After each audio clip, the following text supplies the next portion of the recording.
What's up, everybody? It's your boy Dizek of the Dead. As you can tell, as you can see on the screen, I am going nocturnal tonight. It is Nocturnal Dizek. I put on the sunglasses even at night. I have a nice little light shining underneath me. Have the computers, off my face here, so you can still see me. I just didn't feel like turning on the lights. So let's talk about Daredevil Born Again Episode 3. I've been a little bit behind on this, but I decided to come back with it, and how appropriate that we do it in the dark, nocturnal, version, nocturnal style of a Daredevil review. So I'll start this off. I'll make this pretty short because I actually think the show is very well handled, but that's basing it off of the ability of Disney Marvel. Now, the show so far, I said it in my last review, this is not as good as the Netflix Daredevil series. Not even close. But they're trying to emulate what the Netflix Daredevil series was like, and they're doing a pretty decent job. Like I said, decent. There was a lot of red flags in the first two episodes. There's still a lot of red flags. So this third episode, we'll get into some spoilers here. So if you haven't seen the episode and you want to watch the episode, I suggest you click off now. This is your spoiler warning from here on. So basically, Hector Ayala, the White Tiger, was arrested in episode 2 for the death of a police officer who he didn't know was a police officer. So episode 3 is basically a court drama where Matt Murdock is trying to he's the lawyer, he's the attorney for White Tiger, and he's trying to build a case. So it's an hour long lawyer drama basically, which was pretty good. It was handled pretty solidly. There was one thing a couple things, and this video is mostly going to be about White Tiger, okay? Because Charlie Cox is Daredevil. He's just, I don't know what it is, but he's born to be that role. He's born to play Daredevil, and he carries this show easily. None of the other characters even compare. But I guess you could say another complaint is about Kingpin, and how no matter how hard they try to do Kingpin right, they keep on cucking Kingpin. And I'm not super excited about that. I'm gonna leave that where that's at right now because I'm just gonna keep repeating myself if I keep talking about Kingpin. So, like I said earlier, this is mostly about White Tiger, and Matt tries to build a case around the idea. Okay, how can we make White Tiger innocent? Because it's pretty clear that the police are organized against vigilantes, but they all still have the Punisher logo tattooed on their bodies. So there's something about the police officers here in New York that basically they're against vigilantes. Who they're working for, we don't know. We assume Kingpin, but they're taking up the identity of Punisher. So that's important for later, though. And so Matt tries to build a case against Hector, or for Hector Ayala, against the police. The police keep on, they use a bunch of testimonies. Somebody gets up and testifies on the stand, and every single time Matt has something, the police and the judge completely wipe it out. The other side, the prosecution, they completely wipe it out. So Matt does something desperate, and he reveals the secret identity of Hector Ayala as the White Tiger. And he says, "Are you the White Tiger?" holding up the mask. And so then he changes his strategy, which was brilliant, but at the same time, you got to ask the question, what are the consequences of that? Now, I understand when it comes to fantasy, when it comes to fiction, you kind of have to suspend disbelief. Oh, that's not realistic that a guy could fly or he could stop a bus or whatever. But realistically speaking, you got to obey the rules of reality as well. I mean, we're talking about superhuman fantasy, of course, but everybody has to obey the laws of physics, gravity. There's realistic things that are set up, and we're assuming that the law in the Marvel universe is the same as the law in our own universe, in the real world, right? So I just think it's kind of a weird. It's a nitpick for me, but it's weird that they would use the law so loosely. It feels like the writers didn't do a lot of research on the consequences of some of the stuff they're talking about in court. Don't get me wrong, the court scenes were brilliantly done, better than She-Hulk, that is, at the very least. but I don't think they understand the law as much as they think they should, right? They kind of use the law very loosely to make this thing work. And Matt definitely switches the flip by making the case about superhero vigilante discrimination. And that's where it gets iffy, right? And we see on the BB Urich, they cut in and out of BB Urich's little vlog thing. Excuse me. I don't know if it's like a vlog or like a newscast. I don't remember what it's called, but she goes around interviewing people in New York, and it's kind of weird and jarring that they do that to intercut between scenes. But she asked people, "What do you think about White Tiger being prosecuted as a vigilante?" And people are like, "Oh, I think he's just being prosecuted because he's Hispanic, because he's a Cuban or Puerto Rican or whatever it was."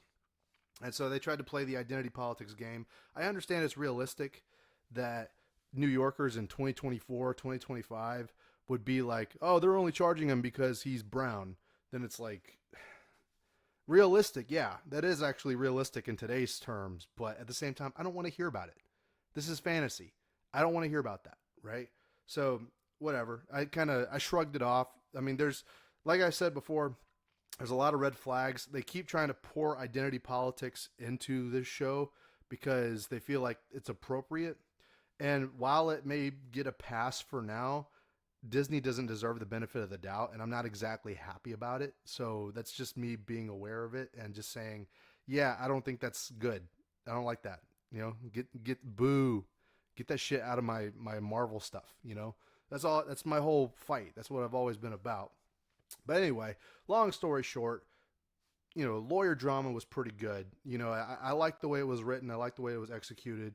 And, it turned out pretty good. Now, I thought by the end of the episode that we were going to see more White Tiger action. I was actually the most excited about White Tiger. For whatever reason, when I saw the trailer, I confused him for Coyote. I don't know why I did that, but I thought Coyote, but no, he doesn't look at all like Coyote. But yeah, I was excited to see White Tiger. And in my personal opinion, White Tiger's best iteration is Hector Ayala, or at least the most recognizable is Hector Ayala. A lot of people recognize Ava Ayala as well.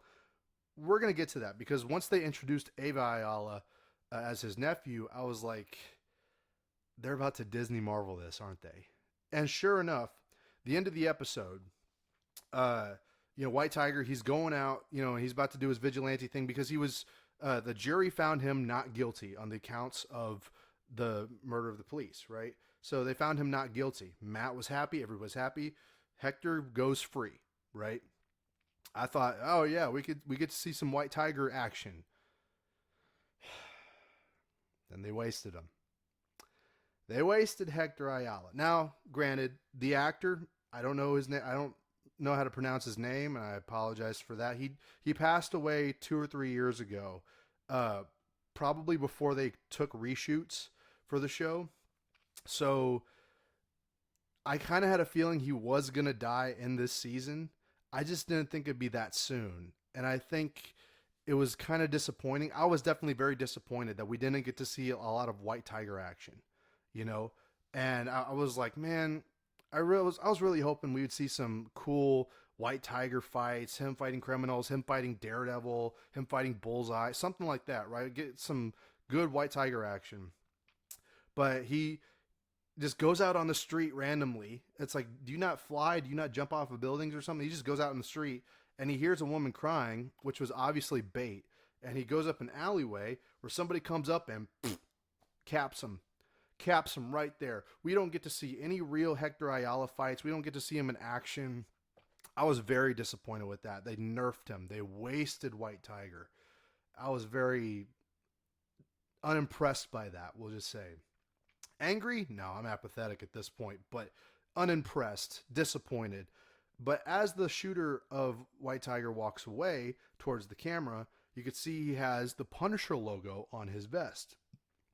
Now, do we ask the question, is this Punisher? Is this Frank Castle? Why would he do this?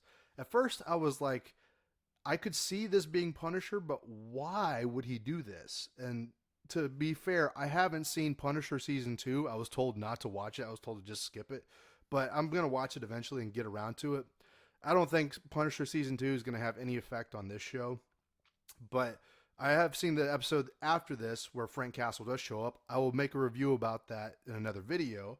But uh, I was impressed with this show so far. There's still a lot of red flags. It's still not as good as the Netflix Daredevil, the original series, which I have actually finished now. I've gotten through all of it, and I'll do another review on that as well. But they completely wasted White Tiger, and I think it's because Disney Marvel is going to Disney Marvel. Disney Marvel's just going to do what it's going to do. The reason they killed Hector Ayala, besides the fact that the actor had passed away in real life, that shouldn't be an excuse, though. Just because the actor passed away in real life doesn't mean you can't recast him. They've done this before. I don't know why they didn't recast T'Challa as Black Panther. You know, I know that Chadwick Boseman was very, iconic for the role, and it was a very tragic thing, but the actor should not be above the character. And so I don't get Marvel's obsession with that, but you could have recast Hector Ayala. You didn't have to kill him, right? But I think the reason they did that is so they could get him out of the way so they could prop up Ava Ayala as the next White Tiger. Granted, like, I don't have a problem with Ava Ayala as a character. Sure, she's a derivative version, but like, I don't have a problem with her necessarily. What I don't like about this scenario is that we didn't get to see White Tiger in action in favor of him being nerfed, killed off, and then most likely going to be replaced by Ava, his nephew, or niece rather, replaced by Ava. So that's what really irks me, is that they decided to make a creative decision like that, all in the name of Disney Marvel identity politics. What are you going to do about it? So that's what this video is mostly. It's mostly a rant about White Tiger, but other than that, it was very well done. Not bad. Daredevil Born Again is so far probably the best live action Marvel thing on Disney Plus, as far as original content goes. But yeah, let me know what y'all think in the comments down below. Are y'all liking Daredevil Born Again? Are you hating it? Because honestly, there's a lot to hate. You can interpret it a lot of ways, and there's a lot to hate. So let me know what y'all think in the comments below. Like, share, comment, subscribe. Yeah, try not to smoke crack. It's not good for you.